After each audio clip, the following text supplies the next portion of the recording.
The Fantasy Animation Podcast is a completely independent production.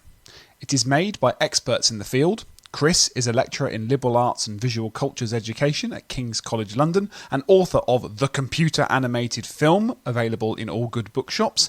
And I, Alex that is, am a senior lecturer in film and media studies at the University of Portsmouth and author of Encountering the Impossible, the fantastic in Hollywood fantasy cinema, available in even better bookshops.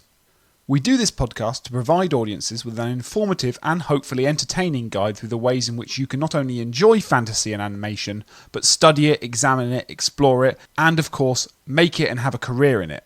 I hope you enjoy the show.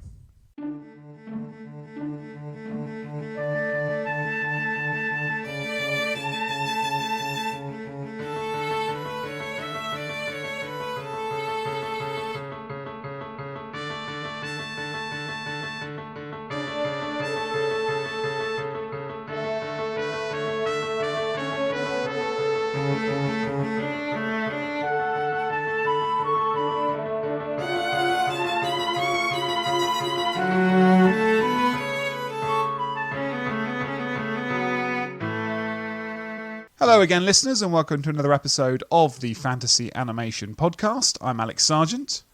And I'm Chris Holliday. And it's a yabba dabba doozy today, Chris. Unbelievable start to the podcast. This is 30 seconds in.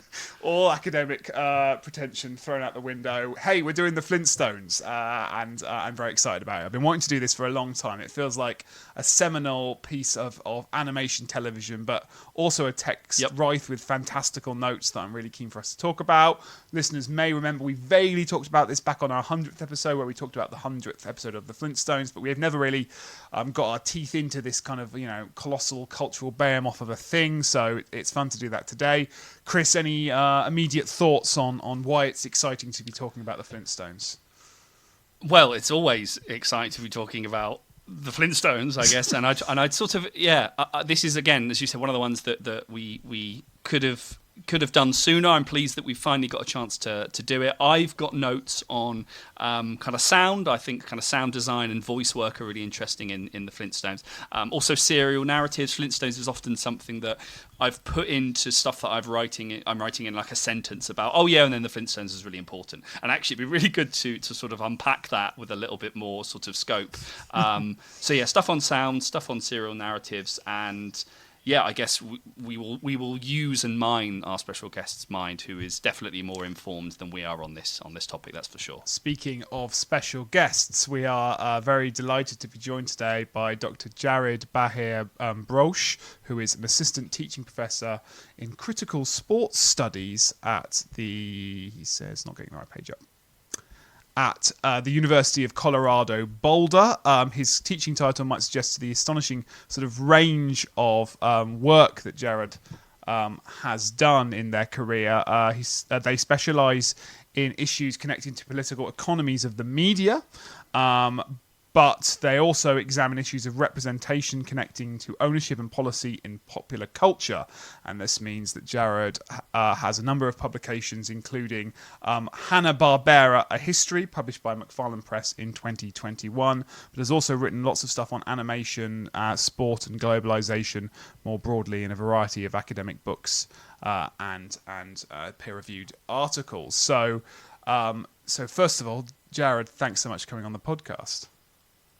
Yeah, thanks. I appreciate it. I mean, anytime I get to talk about the Flintstones and Hanna-Barbera, it's a good day. So thanks for having me on. We are of sound and like mind. This is good to hear. Yep. Right. So, Jared, given your various research interests, I guess the first question I have for you is what circumstances transpired that made you want to write a book about the Flintstones, and what was it you wanted to say about the Flintstones that you hopefully ended up saying in that book to help us get started?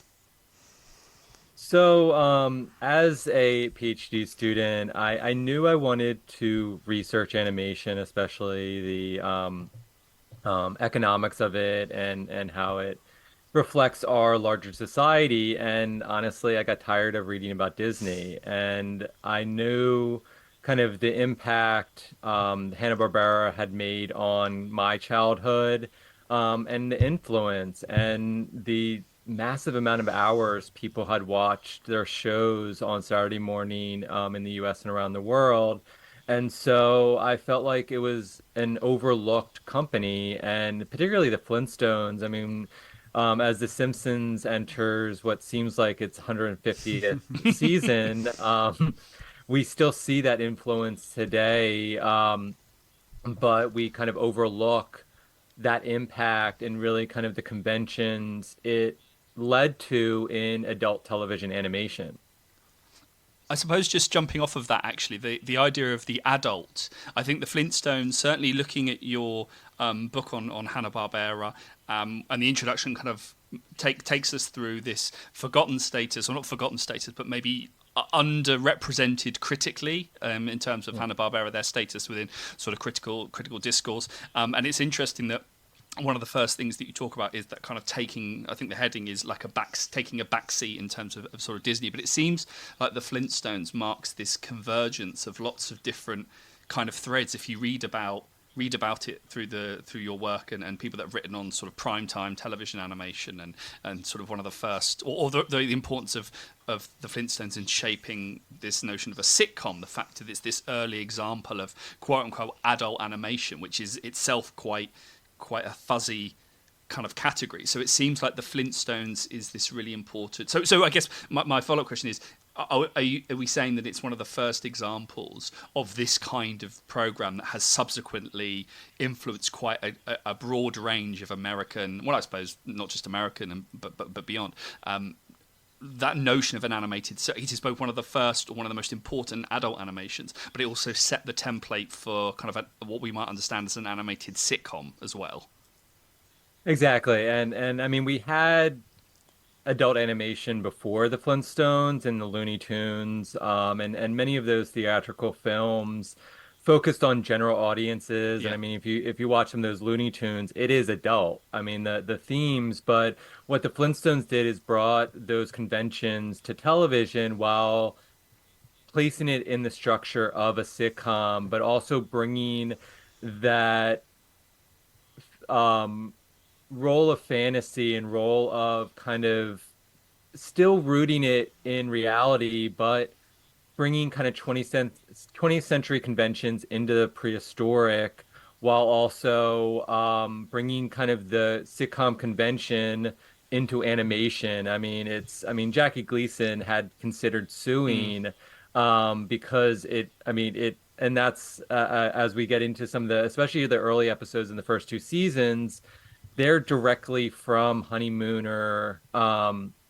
storylines, and so that ability to leverage what live action cannot do while also using that format of the sitcom is really where the Flintstones stands alone. Although, as we'll discuss a little later on, they shifted their priorities, and that led to changes in the audience and changes in how it was marketed, and kind of preface its eventual transition into Saturday morning. Yeah. We can come to the aesthetics very shortly because we've given us 3 episodes to watch as Yes. homework as a kind of snapshot of the series history, and I hope we can talk about them as well as some other favourites of yours along the way. But staying on because your approach to this seems to be largely sort of economic, and the kind of social economics of the show. What makes it? What makes it? Can we just spell out a little bit more about what makes it such an important show in that regard? I understand its sort of aesthetic legacy. We wouldn't get The Simpsons without it. We wouldn't get kind of this subgenre of animation without it. But what is important economically about the Flintstones as this kind of franchise, I guess, if you will? So it helps Hanna-Barbera kind of find what its wheelhouse was going to be in the next, I mean, I can say 40 years, but I mean, it still exists in its legacy, as a subsidiary of Warner. But ultimately, what kind of they would make their careers on, and understanding that with a lot of their content, it's not necessarily kind of longevity on television, and um, it's really about kind of the ancillary market, which they figured out in that third season. And it's also it was so far ahead of its time that there would not be another primetime animated sitcom on television um, for 23 years that people didn't quite see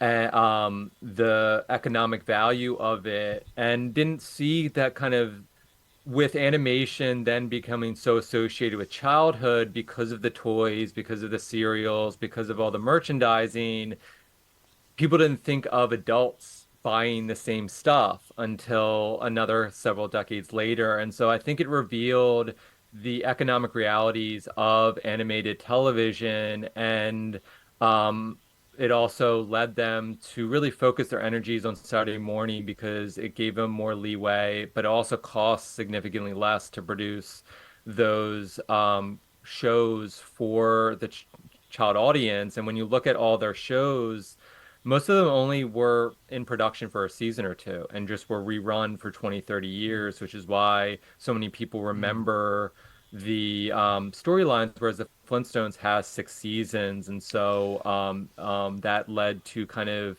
a heightened desire for its syndication rights in Saturday morning, which, and it continues today, both on streaming platforms and on terrestrial television as well.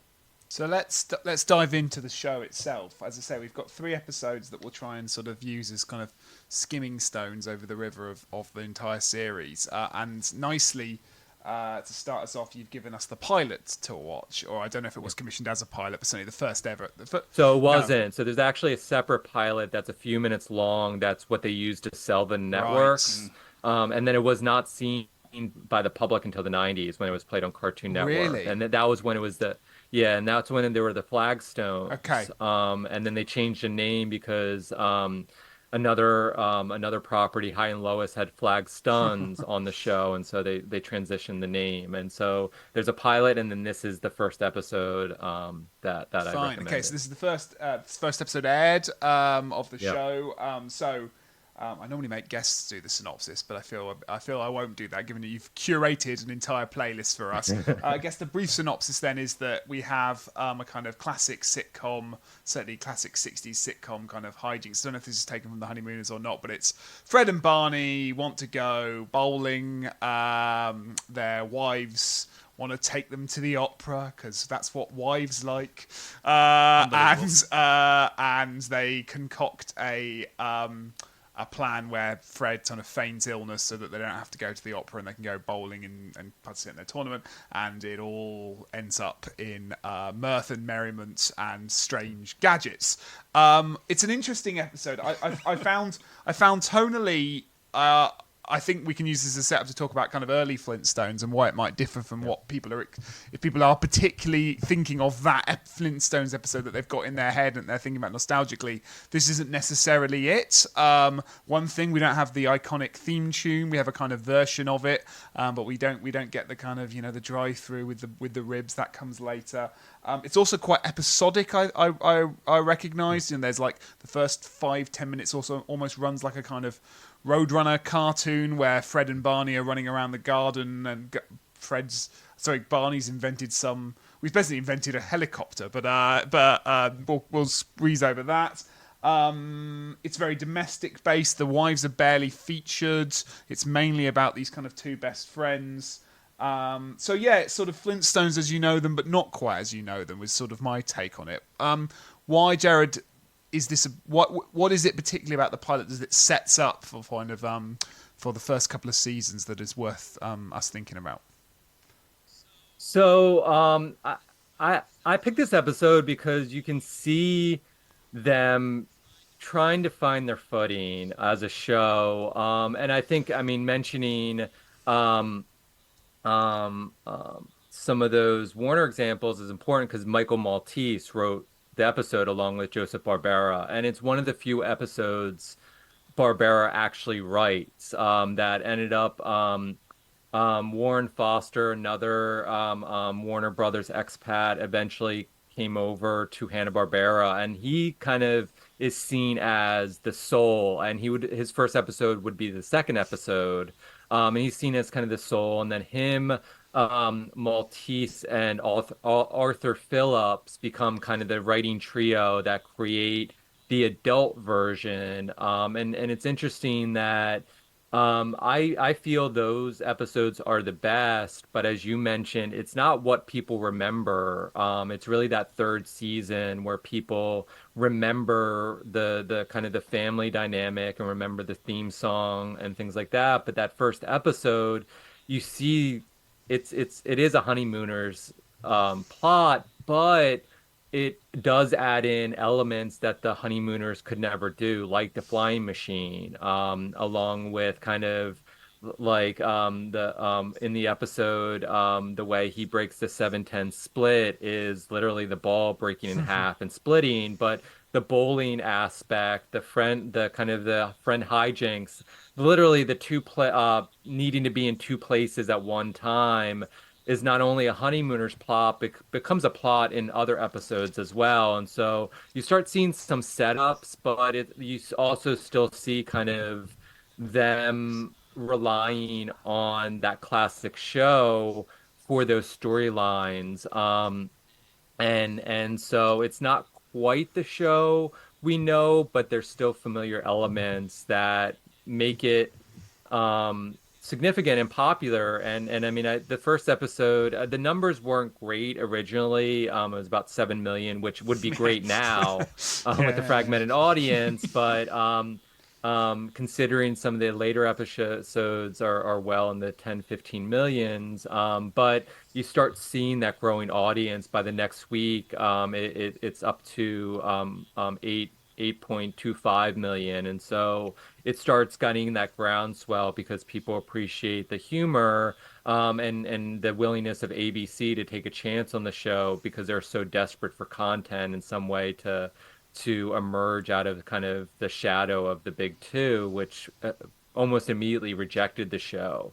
But also kind of establishing Winston as a sponsor, along with Miles Laboratory, which would follow the show along the rest of the time. But unsurprisingly, Winston would drop when it went into more of a family dynamic.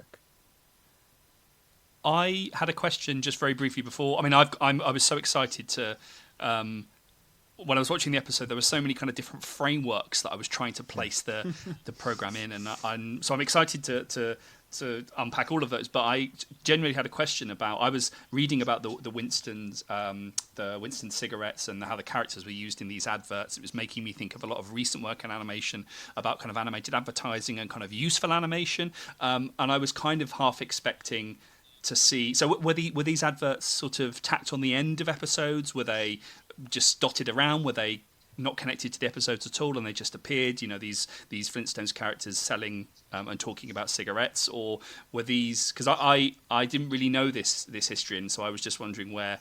And then we'll get back to the episode. But the Winstons thing made me think where, at what point. Where would one see these Flintstones characters advertising these cigarettes? Before, after, during? Yeah.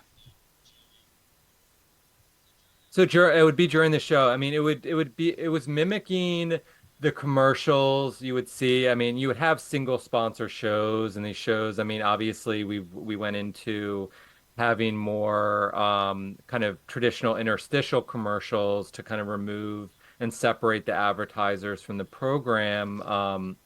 But they would appear kind of as interstitials, and so they would kind of end the scene, and then they would have the one of the famous commercials. It's Barney and Fred sitting while the Betty is cleaning a rug by beating it with a bat, and then Wilma is mowing the lawn, and they're like, we're so tired of watching our wives work. Let's go have a cigarette." And there'd be other commercials that also featured Wilma as well, but that's what other shows would do. That kind of you would have on set, you have the actors with the product advertising it, and it's always showing it to students and things like that. One, they're surprised to have even seen a tobacco advertisement, let alone one on a commercial. But also, kind of the Winston hack is so like it Mm. looks live action, and so you have a cartoon, and they're holding the cigarette is like the size of their arm, the cigarette box, and so it's kind of this interesting juxtaposition.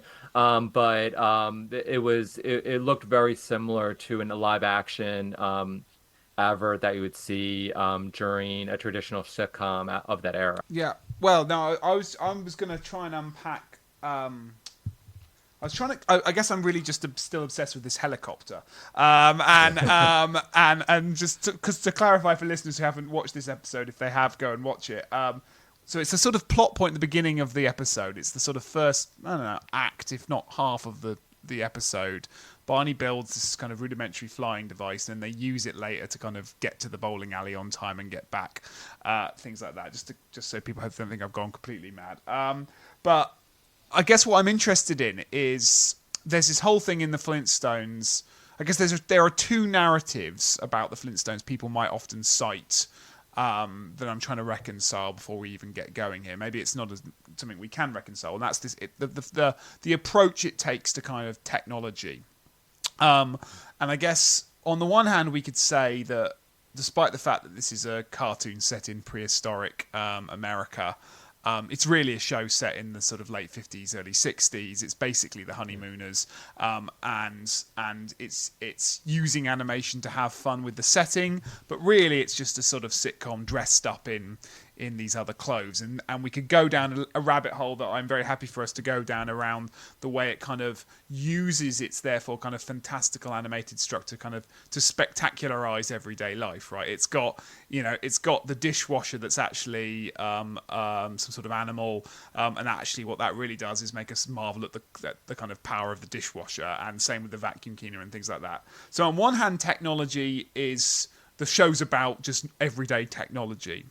But on the other hand, within 2 minutes of getting into this sitcom, we've got a character inventing this kind of amazing flying gadget, which doesn't seem to me like kind of route one. If I was like, okay, right, episode one, everyone, writers team, pitch me an idea for this kind of sitcom set in prehistoric America. I know one of the cavemen invent a flying machine. So at the same time, it's very interested in the kind of fantasy of technology, and in a way, well, that is, we can get back to what animation might do in that role. So I guess I'm riffing here on the role technology plays in the series overall, or on the kind of display of technology, because in a way, this is a show that is interested in these kind of sci-fi, fantastical, turn this gear, this cog will go this way, this thing, and we can achieve things we would never achieve in real life, but is also very much interested in real life and everyday domestic spaces at the same time. I guess I'm not very satisfied with either narrative, which is why I'd like your thoughts, Jared. Like, I don't think it's not just the honeymooners animated. It's very interested in these kind of fantastical spaces it can create because it is animated. Yeah, and I think that's where they're kind of, again, where they're trying to find their footing a little bit. And they do, and then again, just kind of, you start seeing the formula come a little later in the season when you do have the normal sitcom storyline, but then the almost vaudevillian jokes from the devices, many of which are living animals. And again, there's no kind of, I don't want to say no continuity, but sometimes they drive with their feet. Sometimes they're getting gas for an engine, but the engine doesn't actually exist. And so I think, and that's kind of the whole thing with Hanna-Barbera is just they have no kind of, whereas you have others like, Wile E. Coyote is a perfect example where they had a checklist of, okay, these are the rules that Yep. exist in this world. Whereas Hanna-Barbera is like whatever plays. Like Yeah. it doesn't matter if in the previous episode they're using this animal as a dishwasher. We can use them now as a car horn or whatever. I also think that as you pointed out, you also see where it's separating itself from the honeymooners. The honeymooners is a very urban environment, whereas this is clearly suburban sprawl. This is exemplifying what was going on in terms of where people were living, where the viewers were ultimately moving to, at least viewers that they were trying to attract. Um, and so, and it's also kind of in an interesting way, although they kind of take it a little kind of to another level with the Jetsons, looking at the impact it has on kind of our domestic lives, and changing kind of the way, and especially kind of the increase in leisure time because of these devices and the increase in um, um, kind of the role of or the evolution of the Mm. homemaker. We kind of briefly touched upon kind of it goes headfirst into gender roles. I mean, they're not kind of a little later on, you see Wilma get a job and things like that, but for the most part, a lot of the comedy, even in this episode, is around those gender dynamics, as you pointed out, kind of only women can like the opera and all men hate the opera and they want to bowl instead. And so, but they need to keep the wife happy. And so they're going to go, but then put on fake mustaches and fly their flying machine, and again, the episode is a little bit clunky, as you pointed out, because they invent this flying machine and then they also have to deal with the domestic bliss around going out with their wives and keeping them happy, but also they're like, oh wait, we have this flying machine. Let's use it to trick them and go bowling instead. And they would have, and it's also that thing they would have gotten away with it if Barney just took his mustache off. Or, But or if they but hadn't realised that the bowling alley is across the road from the opera. I mean, well, that too, that's yeah. one hell of a street. Yeah, exactly. That you don't know. There could have been a T-Rex or something, and they needed to get away That's from true. it. But ultimately, I think you do see some of this conflict in the first several episodes of like, what are we going to be? And again, they still rely, especially in that first season, heavily on kind of the conventions. And it's again, it's not just storylines. The Honeymooners created a number of sitcom conventions that continue today. That there's still plenty of shows that still do the two places at one time Mhm. episodes. There's plenty of shows that, I mean, even if you look at a show, I know it's over 20 years old, but like King of Queens. I mean, so many of those storylines are from the Flintstones, along with Simpsons storylines. And I was watching the second episode too, and you have Barney on a trampoline, and that exact scene was seen in The Simpsons when he got the free trampoline from Krusty. And then his children are seeing him bounce up and down. They're like, what's going on? And then that becomes kind of a larger joke. And of course, someone needs to fall off the trampoline, otherwise, it's not funny. But ultimately, it's trying to be a few things at once during that kind of first several episodes until they figured out what it was going to be, and that led to a lot of success. Yeah. So we should probably move on, and moving on, we're skipping all of season 2, the rest of season 1, and most of season 3. So perhaps we can fill in the gaps as we go. But we're jumping to a sort of a midpoint episode, and it's an obvious one to pick, Jared, but it's a really important one to pick, which is. So we have the birth of Pebbles, well, now there's lots of titles for this episode. It came up for Yes. me as Blessed Event, but it's also called Yeah. something else, isn't it? It's Dress rehearsal. Dress rehearsal, right? Yeah. But I'm going to call it the birth of Pebbles episode. And the plot, very simply, is that Wilma and Fred's daughter is born. But of course, born through a variety of different mistaken identities. Hijinks getting to and from the hospital. Fred accidentally taking Barney. Barney accidentally taking Fred accidentally taking Dino at one point to the hospital before eventually their daughter is born. Well, I was going to say every episode needs a birth episode. All my favourite sitcoms, from Scrubs to Friends to even my favourite ever program is Only Fools and Horses from.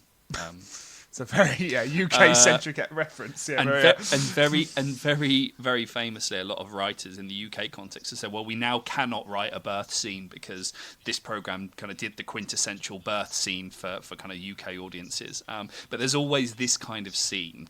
It feels like, and so this, and I think when you set it up for us, Jared, you said this is sort of kind of a key moment, but also maybe where the program starts to shifts in its tone. And you alluded to it earlier when you said up to this point it didn't really have the same kind of family dynamics. So this is a pivotal episode. It is, and so I guess to kind of, I mean, this was a long process, but part of it was that they did notice, again, even though it was geared to an adult audience, they had a significant teenage and even younger audience, and families were watching it. And so they started to lean into that, but also recognizing and why, because actually, when the show was originally conceptualized, they did have a son. And then they're like, and then they kind of took a step back and say, wait, no, we want this to be an adult sitcom and not kind of too childish, because they thought that would undermine kind of their legitimacy. And then the merchandising consideration came along, and they're originally going to have a son, and they're like, wait, um, boys don't buy dolls, so let's have a girl instead. And so Pebbles was conceptually born, and then later in the season was actually born. And it dramatically changed the show. And this is what kind of those last three seasons are what is most remembered, because they're the ones that played most on Saturday morning, because it was a little more um, juvenile in the humor and in its approach with Pebbles, and then Bam Bam coming the next season. Um, but that third season is when the classic song came along, partly to separate it from Looney Tunes, which is using a very similar song to what they're using the first two seasons for their theme song. But they my part of my argument in the book is that they leaned a little too much into that teenagers and even children like watching stuff that's older than them, that's geared toward older audiences. And the show lasted three more seasons, and was still in the top 30 up until the last season. But it changed the humor, and the writers changed as well to reflect that. Um, and so this new direction, and it being at the end of the third season, was fully felt in the fourth season, with it being kind of more, less honeymooners and more, I don't want to say Leave It to Beaver, but that kind of show where it was like, oh shucks, we're a family, like, versus like, again, Fred and Barney trying to figure out ways to drink with their lodge and ways to go bowling and kind of these other more outlandish adult situations. I wonder if a comparison made here. So your thesis sounds like it's that the kind of the first three are real Flintstones, to be kind of to make your argument as caricatured and simplistic as possible. And then in the sort of this is the pivot towards a slightly more cutesier, broader Flintstones that actually has survived the cultural memory. So if I think about like kind of the Flintstones live action film, it's very much a post this episode kind of Flintstones they're adapting. But actually, I guess the interesting comparison with that would be like what happened with The Simpsons, right? Which is that everyone thought the star of The Simpsons was going to be Bart. Because they would sell the most merchandise and would be the coolest, and that would be who all the kids tune in to see. But by season 2, 3, they realize it's Homer. Yeah, and actually, I kind of during while I was writing this book, I had an academic paper looking at those third seasons, Right. and the Flintstones kind of undermining their established audience by going that direction, where it almost seemed like The Simpsons learned from that and went the opposite direction and actually said Homer is the longer lasting character if we want this audience that is not going to grow out of our product. What was the outcome, or what was the effect of that shift on the dynamic between the adults? Because this episode, I tried to jot down a couple of this episode features a couple of killer lines such as "Another wife, what are you, an Arabian prince?" and "Boy, has he got his women trained." So there's just a couple of interesting lines that I thought. But did the shift kind of have an effect on the dynamic, the kind of the domesticated roles of the women? I mean, is there a shift in the way that the gender roles or the relationship between the adults, is that impacted by that turn after series 3? So, I mean, Fred and Barney, I changed the most in terms of, I mean, Fred becomes less volatile. Right. And I mean, he's still kind of reactionary, but he's kind of a little more, I don't want to say calmer, but a little more kind of measured. And then Barney is kind of a little less of a trickster and a little less snarky Right. and more kind of domestic. And so I think, as you pointed out,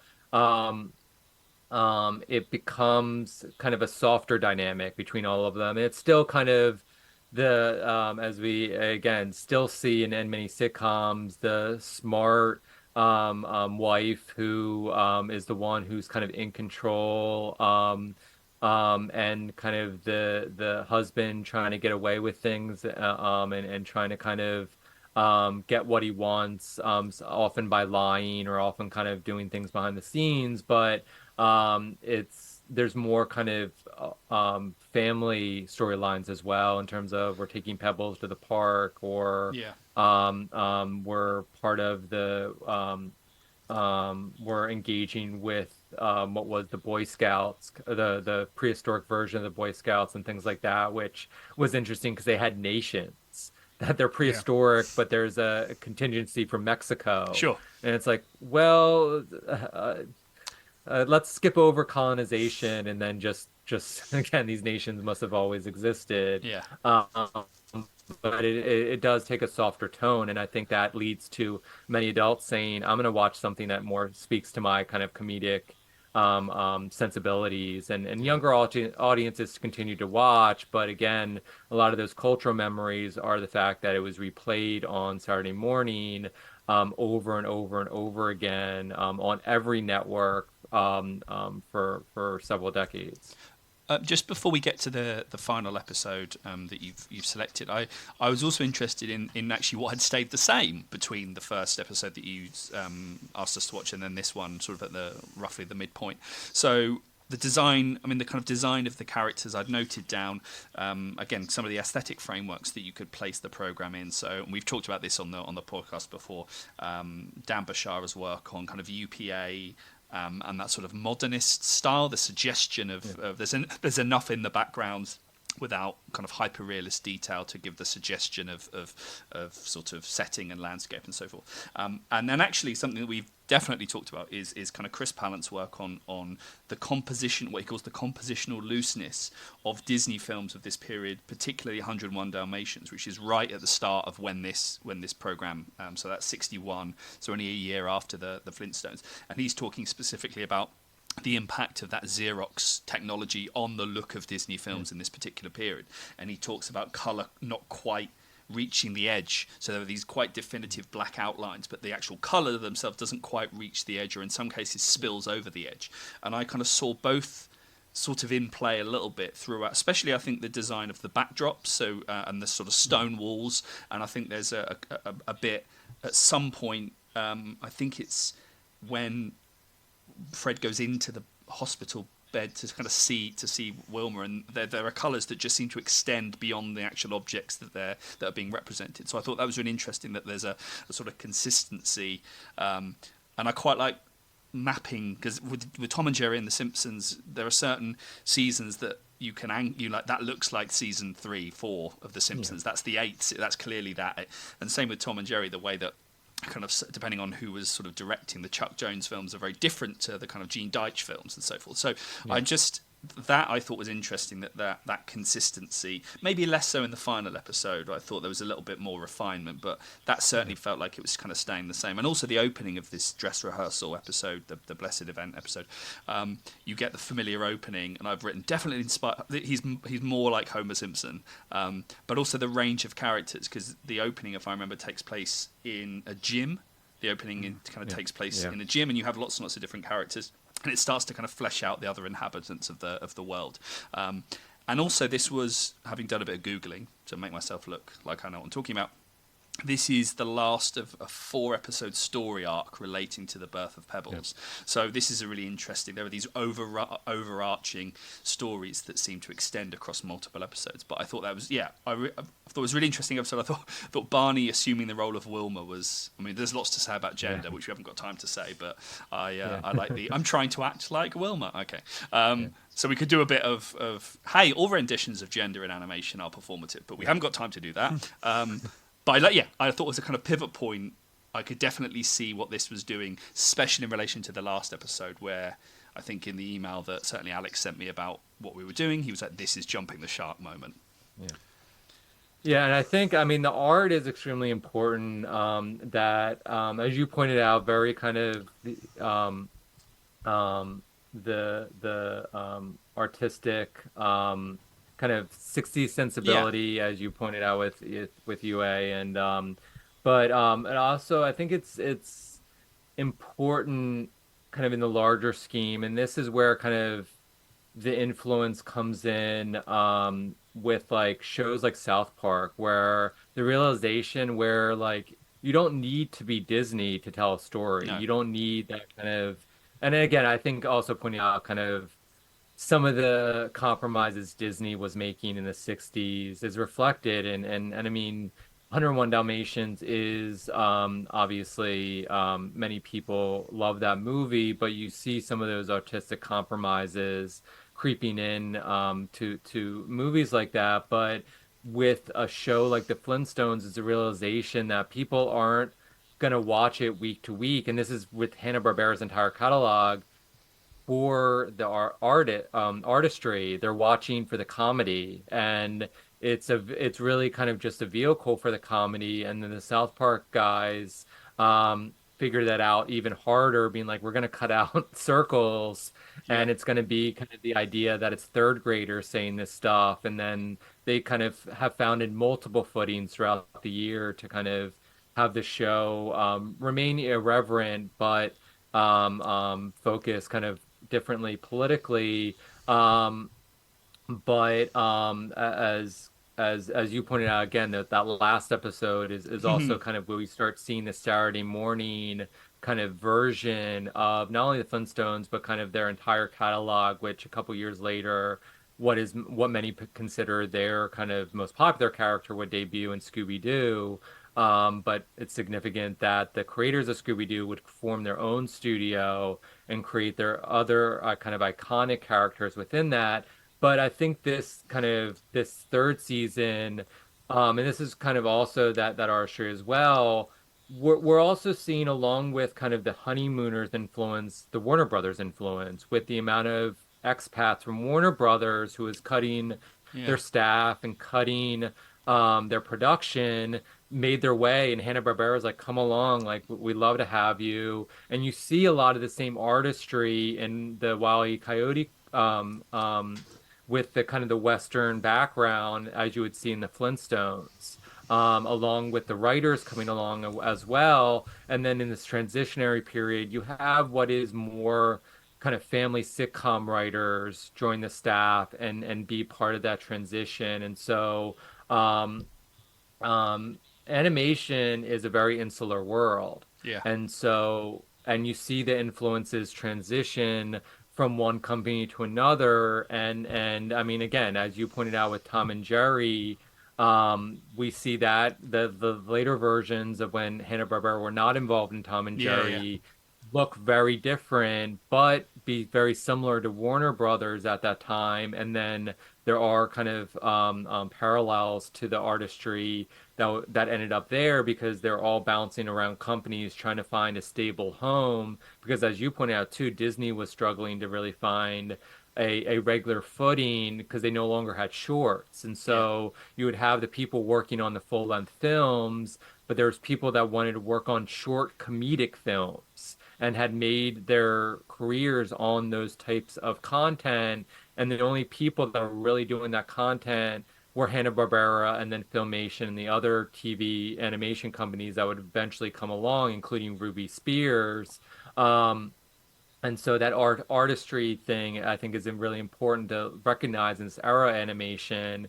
And even though Warner Brothers were producing some television animation, particularly for their Looney Tunes show, a lot of what was the classic Looney Tunes would find its way into the Hanna-Barbera cartoons. Interesting. And I quite like, I mean, for Yeah. my 2 cents, I kind of prefer the earlier, because as you watch the 3 episodes, and we'll get on to the final in a second, that they're kind of stylistic, it becomes less loose, right? It becomes more, I'm assuming just the budget goes up, or the filmmaking arsenal goes up, so they've got more sets to draw from, all the kind of stuff that makes it cheaper to do and more efficient to do. But I kind of prefer that kind of elasticity. It plays better. I mean, for me, the fun bits of the Flintstones are where the kind of the absurdity of everything is kind of highlighted on screen, and that kind of formal looseness, as you've said, helps with that. I think I find the kind of the outdated gender politics, the various stuff like that, far less abrasive in this format than kind of just watching The Honeymooners, because there's this tone of I guess absurdity, of grotesqueness to everything, and everyone seems as ridiculous as everyone else on some occasions, to where point the kind of the soft politics of it seem to just sort of fall apart with the kind of color palette of it all. So I quite like all that, and kind of the more absurd the better. That being said, we have to talk about the final episode. Well, the final episode you've shown us, and the kind of the jumping the shark moment. And I suspect even listeners who have only a passing knowledge of the Flintstones will know what we're about to talk about, which is the kind of the infamous moment where I guess we're coming to the end point in the story of at least the initial 6-season run. I've done the first 2 synopses, but I am going to make you do the last one, Jared, because I'm not going to attempt to unearth what's going on here. But this is obviously the arrival of the great Gazoo. What happens here? And I mean, I mean, I also feel bad because the voice of Gazoo is Harvey Korman, who's an incredible comedian. But I can't. I don't have a character I hate more than Gazoo. It so changes the dynamic of the show, and so ultimately, again, and this harkens back to the first episode, that Wilma and Betty want to go to an expensive restaurant, and so they must take their wives out. They can't afford it, but all of a sudden they come upon a spaceship. And even kind of the voice of Gazoo in the spaceship seems out of place automatic. Oh, first, like having an alien, especially since Jetsons had been on for a couple years. You're like, where is this actually like? Why, that it wasn't kind of anything inventive because they already had a future focused show, but basically Gazoo is punished for being too much of a trickster, and so he's both sent to Earth and sent back in time to prehistoric age as a punishment, and he has to prove himself by basically serving Barney and Fred. And so he appears in a number of episodes kind of in this last portion of the run. But part of it was kind of similar to, well, I mean, obviously you have the Happy Days jumping the shark, but it's almost kind of a Cousin Oliver situation with the Brady Bunch, where it's like, okay, things are getting stale. Let's introduce a new character, but the new character just does not fit at all. And then there's multiple storylines about him helping Barney and Fred through wishes and through kind of granting, and ultimately he promises to give him money, but then Gazoo, in his laziness, just doesn't show up when they're calling him to pay the bill, and they have to wash dishes, which again, there's these common kind of sitcom tropes which is interrupted by this character that just, again, I mean, no matter how much I watch it, I just cannot. I mean, I understand the reasoning, but I still cannot make sense of his involvement in the Flintstones world. I mean, I have nothing to add beyond the. My first thought was Gazoo cannot be a returning character, and of course that's kind of what happened. But I wrote that it kind of disrupts the laws of the world because you have kind of invisibility and gravity and this sort of genie-like character which seems to be a very handy. Basically, it's the equivalent of the room of requirement in the Harry Potter movies, where you need something to. Right, we really need like a plot hole that needs to be resolved. Oh, we'll just sort that out. So I guess from a genre perspective, it's quite interesting because it sort of plays with, it's. I don't know what it's doing. It's fantasy coming in, Alex, and ruining it for everybody. But I guess, I mean, I don't really have anything other than kind of disrupting the laws of the world. I did notice at the start that this is the episode where Fred is speaking to the audience a bit more. So I guess there's a kind of increased flexibility to the episode that maybe is a symptom of the fact it's the final season. But beyond what you said, I think it's such an interesting leap to make, and interesting that's the leap that it took into a different kind of a different register of fantasy, let's say. I don't mind it. I think rubbish. I think to say that it's the problem is certainly I think the problem with it is not that it breaks the laws of the world. I don't know what the problem with it is. There is something wrong, but I think I think we were talking about the coherence of the world. I wanted to challenge that at some point because I actually think there's something delightfully incoherent about Bedrock that makes it so pleasurable. Like I think I made that gag when we did the first episode that it happens that the bowling alley is next to the opera house, and then in the third episode they're at a gym. Because of course Fred would go to a gym, and they have a lot of fun with the kind of weird contraptions at the gym. Then the person that runs the gym is actually being like inflated by water, or is it air from an elephant or a woolly mammoth and things like that. So actually the gym doesn't really make any sense either. And I suspect if I watched other episodes, the bowling alley would move around all over the place and things like that. And in The Simpsons, these are gaffes that the kind of eventually they just kind of go with and accept. In this, it feels willfully defiant. There's an anarchic energy that, Jared, you articulated earlier, that whatever works, we just go with it. So I sort of don't really care or mind that sometimes he can give them flowers and pay their bill, but sometimes he can't, and he just appears out of nowhere and all that kind of stuff. I don't really mind all that. I think there is something tonally just really weird about it, isn't it? There's something about... I don't know if it's narrative agency, these kind of supernatural beings that come in and kind of take control of the narrative and take control of the cause and effect chain of the narrative means that Barney doesn't have to dress up like Wilma anymore, or Fred doesn't have to pretend to have a headache anymore. Things can just be kind of clicked and magicked into being.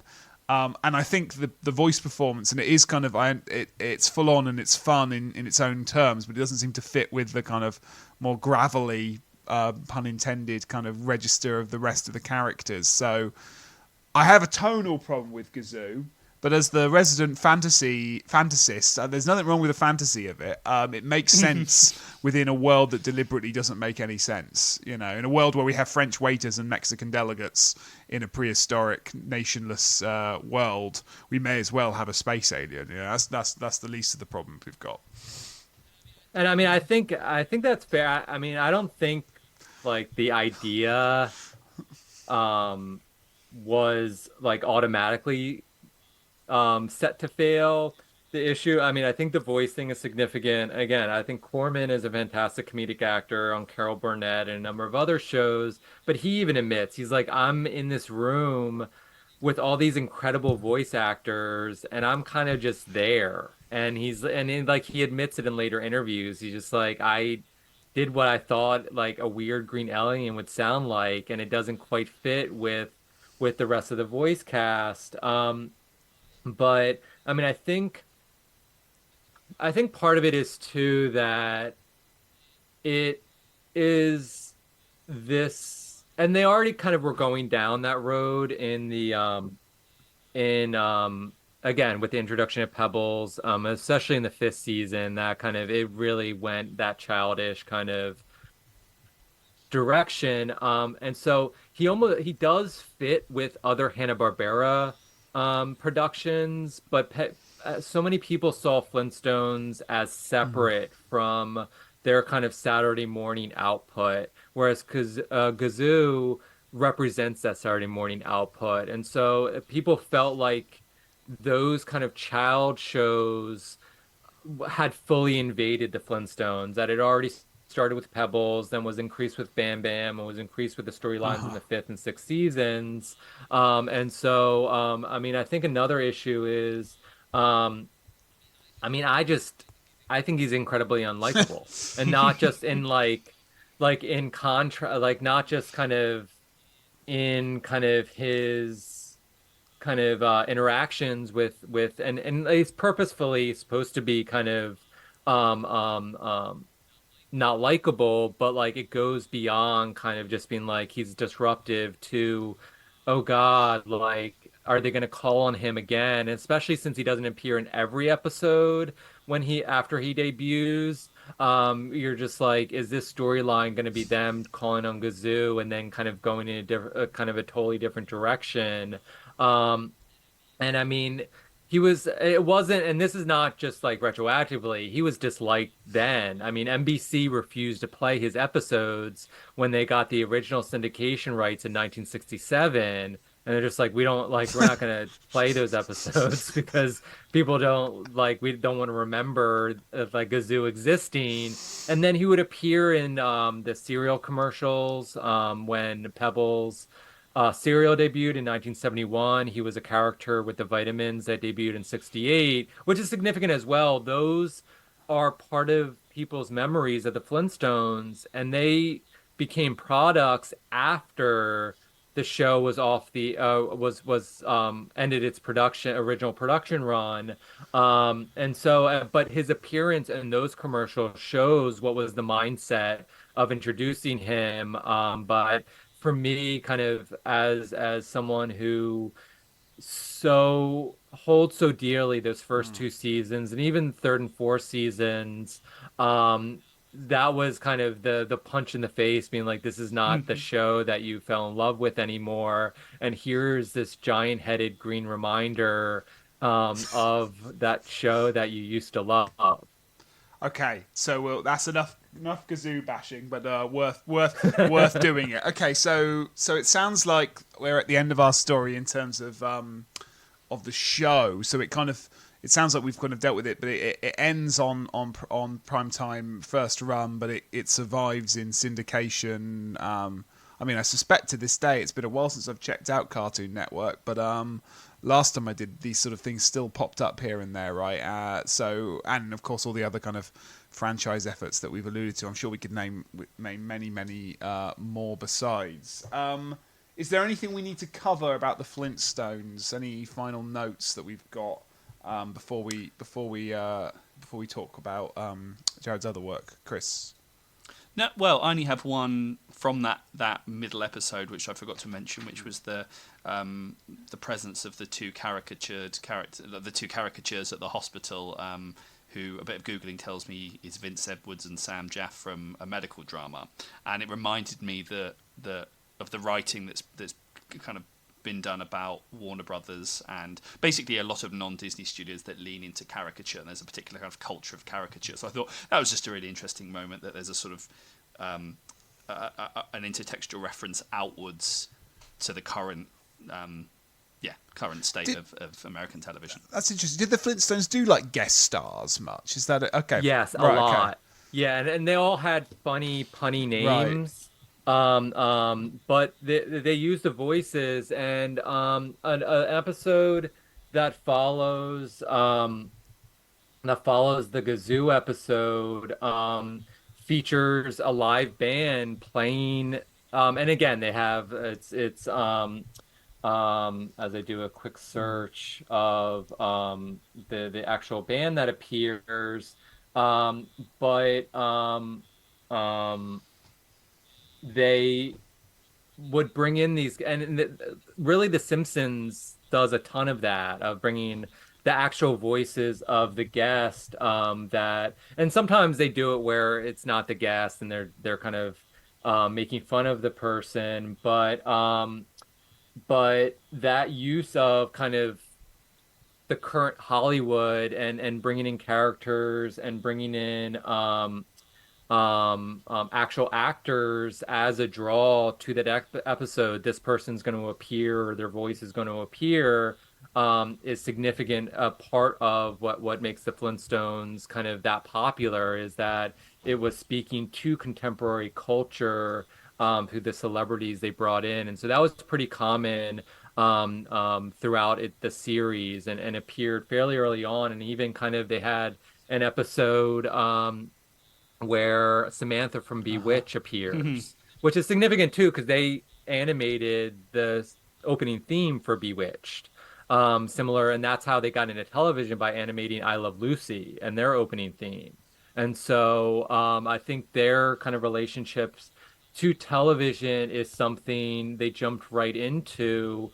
Um, and even kind of the following episode, I guess it was 2 episodes after Gazoo, like they're selling pies to Safestone supermarkets, which was actually a parody of Right. Safeway. And so they were fully kind of embracing what was going on, but again, with those incredible prehistoric rock-based puns to make sure that we knew it was still located in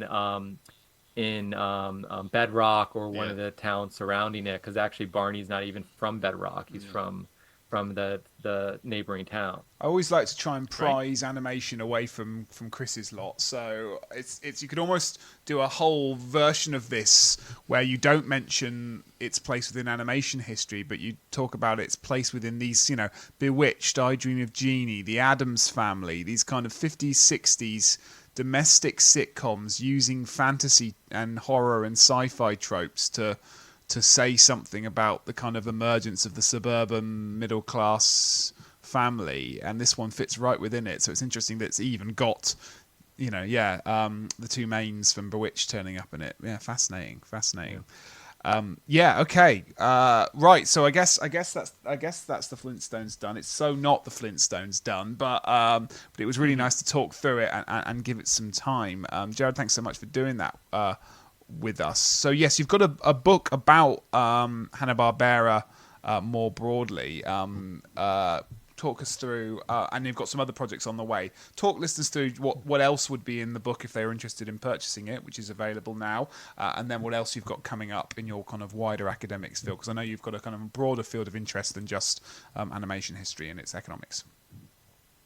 And so the book, I'm proud that I at least mention, and again, some of these shows were pilots that didn't air and things like that, but I mention every single one of their productions, from Tom and Jerry through the establishment of Cartoon Network. And so being able to kind of touch upon, and a lot of those kind of are lost in history, and their attempts to do live action sitcoms, their attempts to do some more feature length films, which had a little bit of success. I mean, but often it would come later, like with Charlotte's Web, which is kind of a classic animated feature film for many, but it didn't really become popular until film rentals. That it was kind of lost in its original premiere in theaters, and all of a sudden, parents found it, and with the connection, the deep kind of emotional connection people had with the book, they're happy to forward that through the film version to their children. But just looking at kind of their evolution, and also recognizing kind of the context, as you pointed out, of what else was going on, that we see kind of, especially with animated shows, they some of the kind of the technological issues, like you mentioned with early Simpsons, you can see kind of when it airs, but animation ages much more gracefully than its live action counterpart. So people forget kind of what else was going on, and even teaching about these things, like remembering that kind of when Scooby-Doo debuted, we're dealing with civil rights and we're dealing with women's liberation, which is part of the push to have more female characters and eventually female leads. You also have their few entrances into having black animated characters, which didn't occur until 1970. And so you see the evolution, these influences that, unlike Disney, which has tried to kind of at least historically remained a little more isolated from those issues and be like, we're still kind of rooted in Disney's version of Americana. Hanna-Barbera is like, no, this is what's going on in the world. Our humor is going to be topical. Our humor is going to be evolve with what's going on and going from kind of the suburbanization reflected in the Flintstones and Jetsons to more kind of teenager hippiness in Scooby-Doo and their 70s programming. The book kind of looks at that evolution and also their adaptations, and really I mean, the longest running show is the Smurfs, and obviously they did not create those characters, and so how they kind of also evolved their viewpoints and evolved their business as well by embracing the importance of merchandising and reboots along with their adaptive nature of their program and what it meant to kind of the revitalization of television animation in the late 80s, early 90s. Hanna-Barbera is a part of that. And when you look at shows like Johnny Bravo and Two Stupid Dogs and that era of Cartoon Network, they're involved in those shows, and a lot of that influence is still seen today. I mean, Seth MacFarlane started with Hanna-Barbera on Dexter's Laboratory, and then you see some of that humor, and he's a student of Hanna-Barbera and other older cartoons, and you see that reflected in Family Guy. And so their legacy is still remains today. And as kind of we see occasional rumors about a live action Flintstones reboot, the disappointment in Scoob 2 being canceled, but Tom and Jerry and Scoob and these other shows or other films still appearing along with their kind of syndication on Max and other platforms shows kind of their foresight in terms of what animation can be long term and how kind of it's about kind of the emotional connection the audience has and not necessarily being kind of the overwhelming artistic groundbreaking that Disney was and continues to be in certain aspects. Yeah, and certainly I think Hanna-Barbera and the book kind of articulates this, and I mentioned this briefly at the start, that the animation scholarship and animation history has its sort of favourite sons, and it's certainly there needs to be an equivalent to something like the Disney studies of the 90s on Warner Brothers and Hanna-Barbera and all these other kind of studios that have really shaped kind of American culture and the relationship between animation and America. So, yes, I will put a link to the book and people should go out and... Terrific. And before we let you go, you have an upcoming project that you're happy to tease us with? So right now I'm finishing up some work on and speaking to animation as a global platform. I also do sports studies work, and so looking at the globalization of both the NFL and the National Basketball Association, and then getting back to my Hanna-Barbera roots, looking at their use of other media, including literature, TV shows, and film, to adapt and create new shows, and that kind of attention to the adaptive nature of media in general, which all platforms have now embraced, something that Hanna-Barbera utilized to quicken the familiarity with the characters and connecting with the audience. And so I'm working on kind of finishing up that. And then the chapter on globalization should be out later this year as well. Terrific. Do encourage readers to our listeners, future readers, to check those works out. And yeah, other than that, Jared, thank you so much for talking through the Flintstones with us. It was a real pleasure. No, I appreciate the opportunity, and I appreciate all of you looking at this content, both in terms of fantasy and in terms of animation. So I appreciate the opportunity. Pleasure's all ours. we're on the internet, fancy-animation.org. You can find our previous blog posts. Have we got anything on Hanna-Barbera or the Flintstones on the back No, catalogues, we Chris? haven't. Not really. No. Budding scholars, PhD students, master's students, academics who just really want to write some more stuff, get in touch with Chris via the Contact Us tab. We'd like to hear some pitches. Otherwise, you can find the whole back catalogue there. You can follow us on Twitter, whatever it's called, Facebook, whatever it's called, Instagram, whatever it's called, all of them. You can follow it at Fananim Research, FANANIM Research, and we'll be there to talk to you there. And you can also use that same handle at gmail.com to send suggestions for future Footnote episodes. And we're about to record one of them right now, which you'll hear in a week's time. Otherwise, we'll see you on a future episode or a past episode. Either way, we'll see you there. Bye.